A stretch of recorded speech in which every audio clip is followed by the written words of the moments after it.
you think about when you think of magic? Maybe disappearing acts, pulling a rabbit out of a hat. Think no more. Illusionist Dan Sperry is here to talk about what makes his show so different. Thanks for getting up so early with us today. Yeah, thanks for having me. I don't mind. Good deal. Yeah. Let's talk about your show first off, because you've been described as a very unique act.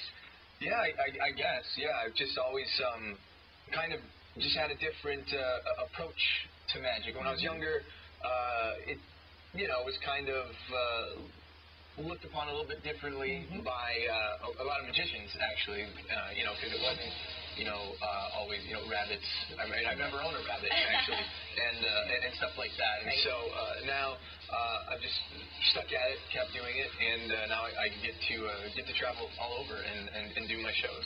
Talk a little bit about where scenes and video from one of your shows looks like. Yeah, that's most guys, you hear a magician cutting a lady in half. This one, I put my assistant in like a giant iron lung contraption, as you can see, and cut her in half with a giant spinning saw grinder blade that shoots sparks out and all sorts of crazy stuff. And we wear hospital smocks like a couple of weirdos and just, have fun. It's just crazy.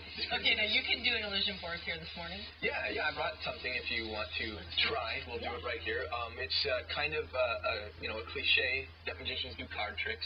So I thought to come here, we'll do what I would do with a card trick. Okay. So it's a nice, simple, one-on-one kind of thing. I have a deck of cards here, and your job's pretty easy. You're the pick a card person. Okay, so you're not going to cut me in half if I pick the wrong card, are you? No. I'll just punch you in the face or something.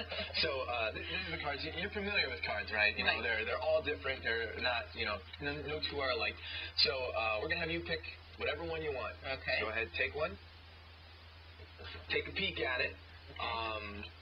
Make sure you're happy with it, because you can change your mind. I'm happy. All right, to further make sure that this one is specifically yours, I want you to take the marker and sign your name or draw a picture, not on this side, but on the other side. I'll look away because there's cameras and stuff. I don't want people thinking. You might need to get a little close on it, too, because it's black. Okay. Silver on black, so it should show up pretty good. Got it. When you're done, let me know. I'll take the pen back. Perfect. Show the card to the camera so everybody at home can see it in your little picture or your name or whatever you put on there. Right, I'm going to turn back around. I want to see. I'll take it from you at this point, though. I'll just make sure the ink is dry. I'm going to put it somewhere roughly about in the middle.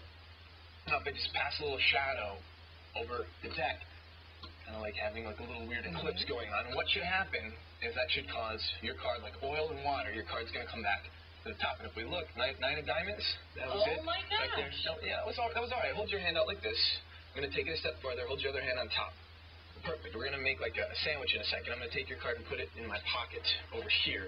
Try and get it to go back to the top. So you hold on to the whole deck like this. Don't move. Don't let me touch it. Same thing. If I just pass a shadow, did you feel anything? I did not. You didn't? Okay, well, that's all right. But if you loosen up just a little bit, I'm going to pull the top card off. Make sure that is the top card, right? If we look again, it should still be your card. And my name is still on there. Yeah, it should be. It's plain. But if I just make one more like that, perfect. Now the whole deck should have disappeared as well from in between your hands, leaving us with just your one card. The whole deck should have disappeared, right? You feel? I feel the deck. Really? Yeah, I really do. Well, sometimes this happens, and it's awkward. You don't believe it, but go ahead, take a look, because I'm serious. It really did disappear. Oh, my gosh. From your hands, leaving us with just your card. You are good. Where can folks catch you tonight? Tonight I'll be at the Beaumont Club with a cool band called Razor Wire Halo. So that's something else that's different. Magic show with music. It's going to be a lot of fun. It's all ages, even though most of what I do is weird and out there and crazy. It's an all ages show, so people can come there. They can learn more about it on my website, dansperry.com. And it should be a good time tonight. All right, very good. And tickets are still available if they want to buy them at the door. Yeah, they can get them at the door. And doors are at 6 o'clock. 6 o'clock. Yeah. All right. Thanks so much for being with us today. Thanks for having me. I'm going to keep this card as a souvenir. You do that. When you're busy. Out of here.